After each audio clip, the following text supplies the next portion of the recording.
Welcome to the Mike Litton Experience Podcast. Mike has over 31 years experience in real estate, finance, and investing. He's passionate about being a father, a teacher, a realtor, an investor, and a leader. Everyone has a story, and our passion is to help them tell it. And now, introducing the host of the Mike Litton Experience, Mike Litton. So what can you expect from the Mike Litton Experience? You can expect stories that will inspire, motivate, advice that will sharpen your focus, and expert information on real estate, finance, and market conditions. Max Bergstrom. Hey, how you doing, Mike? Great to be here, buddy. I'm so happy you're here. Yeah, Thank you so much for doing this. So this is the Mike Litton Experience. And our podcast, as I told you, is about everybody has a story, and our passion is to help them tell it.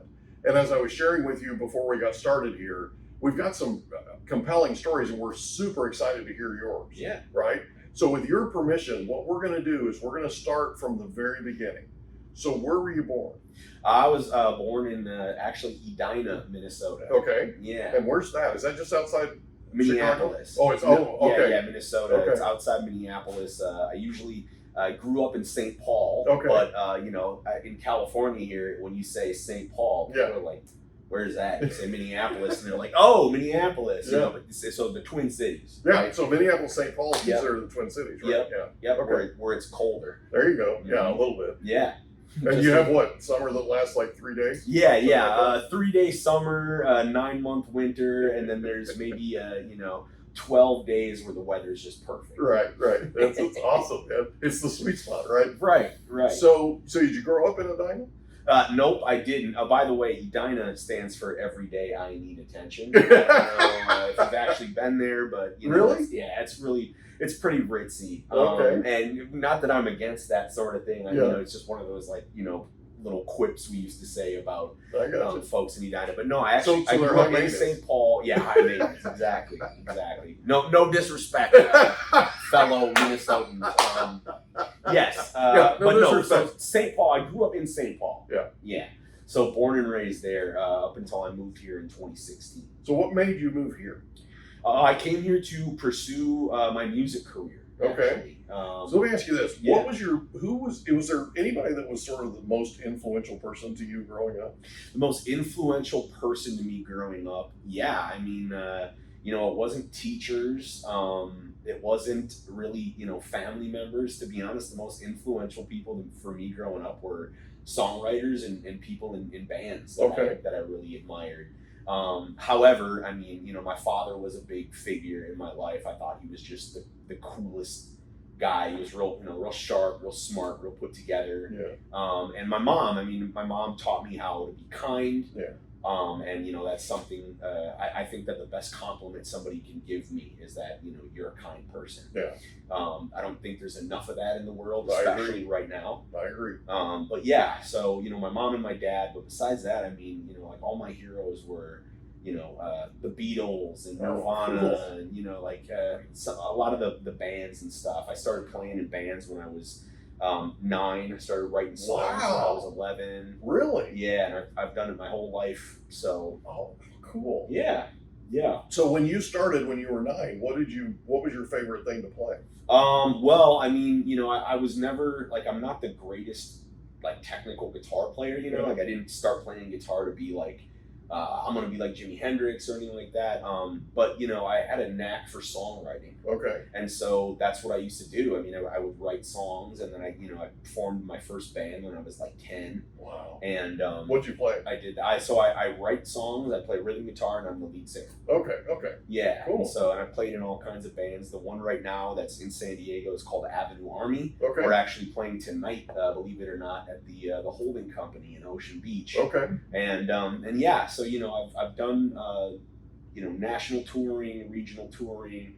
We were together in Minnesota for a long time, and then I kind of I count the start of the band almost as 2013. Gotcha. Even though I started in 2009. The reason is because from 2007 to 2012, I was about as bad of a chronic alcoholic as you could be. Okay. And so, yeah. So why don't we do this? Let's go back just a little bit. Sure. So you go to junior high, go to high school in St. Paul. Yep. Right. Yep. Grow up there. Yep. What was your favorite thing about growing up there? Well, I mean, everybody talks about the weather, Mm-hmm. and you really appreciate other places you visit when you grow up in a place like that. Yeah. But to be honest, Minneapolis, St. Paul is actually it's really cosmopolitan. It's really green. There's a lot of fun things to do. There's great restaurants, and so I think growing up, like St. Paul is like a giant town, and Minneapolis is like a little city. Oh wow! Okay. So I didn't realize that. Yeah, like the suburban. I mean, there's 3 million people in the whole metro area, so it's pretty big. But you have this like diverse environment of city life, and then suburban, and then when you get like out in the regions, there's like farms and quarries, and all kinds of different things to do in nature. And I mean, I don't know if you've ever been sledding or snowboarding before, but it's a heck of a lot of fun. Yeah. So I grew up in Oklahoma. Okay. And we used to get snow. I'm sorry. Not nearly as much as what you guys got. Yeah. And not nearly as cold, by the way. Yeah. But we did sled. I've never snowboarded. Whereabouts in sled? Oklahoma? We did sled as a kid. Ponca City. Okay. So it's a little town. If you've ever heard of Conoco. Okay. Well, Conoco is an oil company. Oh, And- Conoco. Yeah. The company. Right. I thought you were talking about like a town or something. Yeah. So Conoco was actually born in the early 1920s in Ponca City, Oklahoma. Ponca City, Oklahoma, up until a few years ago, was actually a company town for Continental Oil Company, which is Conoco, right? Phillips 66, Phillips Petroleum bought them and shut down the home office in Ponca City and moved everything to Bartlesville, where their offices are. So Ponca City, unfortunately, is in decline now. But when I was there, it was a company town, and I spent almost all my time outside, and how we grew up, right? Yep. You play until mom says dinner's ready, and all that kind of stuff, right? So it was a great place to grow up. It was an amazing opportunity to learn a lot about what I wanted to do, which was to be just like my grandfather, right? And so we started farming when I was 9 years old, right? In fact, the first podcast episode we have on our podcast is a story that I tell of basically I just worked my grandfather until he just couldn't say no anymore, right? I just closed it like you can't believe, and he finally taught me at 9 years old how to farm, and I couldn't even reach the pedals on the tractor. I was too short, right? But he finally taught me because I wouldn't shut up. I wouldn't give up on it. But it was a great way to grow up, and so we did get snow from time to time. We had 1 or 2 snow days a year, maybe, right? But we sled and that kind of thing. So the seasons are nice, right? They really are. Yeah. And when we moved out here when I was 13, and I missed it. I've been out here 43 years, and it's one of the things that you miss. What you don't miss is how unbelievably awesome it is out here in terms of weather, and how gorgeous it is here. And Greatest place to be. Absolutely. So yeah, I mean, there's a contrast. Living there makes you appreciate here, right? Going back there, it's a great place to visit, just not some place that I would move back to or live in, again, right? But yeah, so I understand. I understand how you feel, because it's there's a real culture shock when you come out here from being out there. Yep. So I didn't know that about Minneapolis, though. It sounds really cool. It is. It is cool. That's a awesome. Cool place you just wouldn't know unless you spent some time there. So you go to junior high and high school there, and once you're out of high school, then what happens? Sounds like you played music during high school, right? I did. I played music during high school, but I just wanted to be a rock star. That's what I wanted to do. And people, my parents, and they were supportive, but they also said, you need to do something practical, X, Y, and Z. Something as a backup. Yeah. And I didn't want to hear that for a long time. Oh, I'm glad. But, right out, I mean, from 17, 18, 19, I got pretty heavy into drugs. And, I started doing some criminal stuff in my early 20s. And so, the people that I was hanging out with, a lot of them, now are dead or in jail. And now, is that out here? No, this is in Minnesota. Okay. So when did you actually move out here? 2016, when I was 31. Okay. So okay, let me back up. So, did you mean 2007, 2008, 2000, or did you said 2017, 2018, 2019? Was that So no, from 2007 to 2012. Gotcha. Okay. That's Sorry. when I was like really active in my addiction. I got you. Okay. So let me ask you this. So what year did you graduate high school? 2003. Okay. So you graduate high school in 2003. Yep. I take a job as a telemarketer. Okay.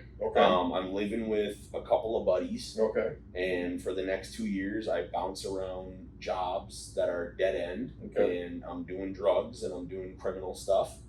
Wow. And when I'm 22, meet a woman in Minneapolis. Okay. And she's living like next door to me and a couple of my roommates, and we've got this place in South Minneapolis, and it's it's like a drug zone kind of. I meet her, get together with her, and she was great, but we both drank a lot, and we kind of fed each other's drinking habits, and we ended up moving out to the suburbs, and I started working for Journey's shoe store. Have you ever seen those in the malls? Journey's, the shoe stores. I haven't. Sorry. Anyways, it's like a Foot Locker. Like a Foot Locker, okay. Yeah. I've seen those. Yeah. Right. So I was working like 80, 90-hour weeks at because I was managing these Journey shoe stores, and the whole time I was like blasted drunk and just not really living. Not really living. Yeah. I was alive, but I wasn't really living. Right. And I eventually. I'm sorry to interrupt. Yeah. What do you think precipitated the abuse? Like, what do you think started you getting into that cycle, so to speak? Well, I mean, there's a lot of different schools of thought that people can talk about. Personally, in my experience, I believe I was born an alcoholic. Okay. Alcoholism, it's a spiritual illness. Yeah. And it's been my experience that, I was just born with it. I got you. I've always been really compulsive. Yeah. I've always been like, anything that's cool, I want more of it now. And more's always better. More's always better. And so clear. Yeah. No, for sure. I mean, but I don't spend a lot of time on like why, you know what I mean? Yeah. I spend more time on how I got out of it and how I help other people. Well, I'm with you. Yeah. The only reason I'm asking is there are people out there that are going to listen to this that are in the same boat. Absolutely. They're getting started, or they're full on into it. Yeah. Right. Yeah. And it's different for everybody. Like I talk to people who have been through what you've been through, and a lot of them are triggered by something. Like there's something that happens in their life. Somebody dies. Somebody. There's all kinds of different things that take place. That's the only reason that I ask. Yeah. No, I mean, absolutely. And I mean, there's absolutely things that I'm sure triggered and there is exacerbated. research. There's a lot of research into sort of an addictive. For sure. Like how we're built. Like I'm built that way. So if I have a drink, I want 7, right? Not 1. I want, right? And so I try not to have 1, right? To stay away from. One's too many. It's too like, many isn't enough. Yeah, because it just gets out of hand, and it's something in my. And I think I was born with it too. It's something in my DNA in terms of how I'm built. Yeah, how you're wired. That I just and coffee's another thing, right? Yeah. I love the way coffee makes me feel. I'm addicted to coffee. No two ways about it. Yep. I just dropped 20-some pounds, almost 30 pounds, and I had to get off coffee to do it because coffee just is like this cycle for me. I have this sort of addictive gene in me, right? So I truly agree with what you're talking about in terms of being compulsive and sort of seeking that particular change in how you feel kind of thing. Oh yeah. And I'm all about pursuing. Right? So I know exactly, I got it. But so you get into it, it kind of becomes, it sounds like a lifestyle. You got friends around you that are, and the girl you're with and that kind of stuff. Yeah. It sounds like you're kind of spiraling. Yeah, I definitely spiraled, and you know, I mean, I had friends that were doing it, but most of them weren't really at my level, and so, you know, eventually, you know, you start showing up, and people kind of look at you, and there's like the expression on their face is like a mixture of like pity and disgust. You know what I mean? I've seen that look before. You know, so yeah, like one by one, I was losing jobs. You know, I worked at Guitar Center for a while, and I had a boss there that this guy was really influential for me too, actually, because, you know, he was recovered, and, you know, he could kind of spot it in me, and I'd be showing up to work, and I, you know, smell like alcohol because I was drinking in the morning, or I was, you know, going out to my car and drinking, and, you know, he would take me in his office, and he's like, you know, I know what you're doing. You know, he would like, you know, make it clear, and it got to the point where I lost that job. I remember calling him one morning because I missed a meeting, and I was like sobbing on the phone and saying, you know, I'm no good, and I'm this and I'm that, and he's like, no, you know what, that's BS. You gotta, you know, you're not a loser, you're not no good, you know, but you need to straighten this situation out. And so, you know, he ended up firing me, and you know, I started going to Alcoholics Anonymous at that point. Okay. 2008 was my first meeting. I remember driving there. I had this like 92 Toyota Celica, and I'm driving, and I had to pull over like every, you know, 4 blocks, open the car door and vomit out of the car door. And I started going to meetings. Just because you were nervous? No, because I was drunk. Oh, I was hungover. Okay. Yeah, I mean, when I say like chronic alcoholic, I mean that I woke up and I would drink 24/7. I had to drink about a pint in order to function. And you know, as this progressed over the next few years, you know, I would be in detox every other night. One time I blew a .42 when I was admitted in the hospital, and they had to, like, you know, like pump me to get me awake and coherent. You know, I woke up in a different state one time. I mean, I would black out for, you know, weeks. So so legal limit in Minnesota is .08. Is it .08? Yeah, the .08. Yeah. So what is that? 3 times the legal limit? 4 times? 24. So Yeah.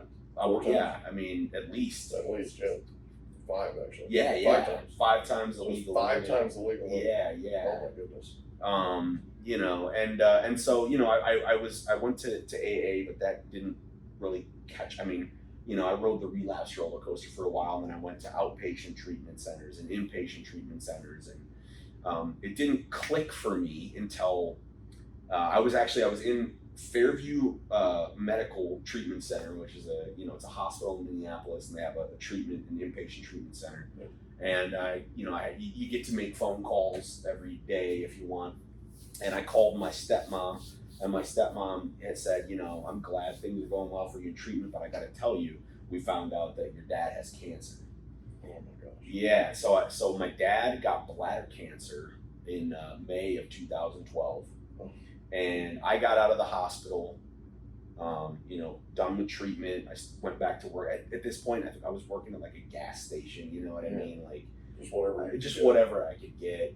You know, and I had been living with my stepmom and my dad for a few years prior to like an all-out blow up. Like, I drove myself to the hospital in their Jeep, and I called you know, and they were like, all right, you know, I remember showing up one day and my stuff was, you know, in the doorway, and they're like, sorry, you know, you gotta go. Yeah. And so, you know, after that, I found my dad gets cancer, and I stay sober for a few months, and then, you know, I start drinking again, because I wasn't working any sort of program, and, you know, he took a turn for the worse. He had surgery. They got that out, but then he had a series of small aneurysms, and then he had one massive one, and he wound up, you know, in the hospital. And basically, I remember getting a call from my uncle one day, and he's like, you know, there's really nothing that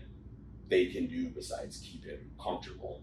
Oh, no. And so, you know, I asked him. I remember saying, like, so you're saying that my dad's gonna die? And he I feel bad for him because I forced him to say it, you know what I Right. mean? But eventually he said, yeah, he's gonna die. And I just went on a spree, I was even down at the hospital, drunk, just a complete mess. And Trying to numb the pain.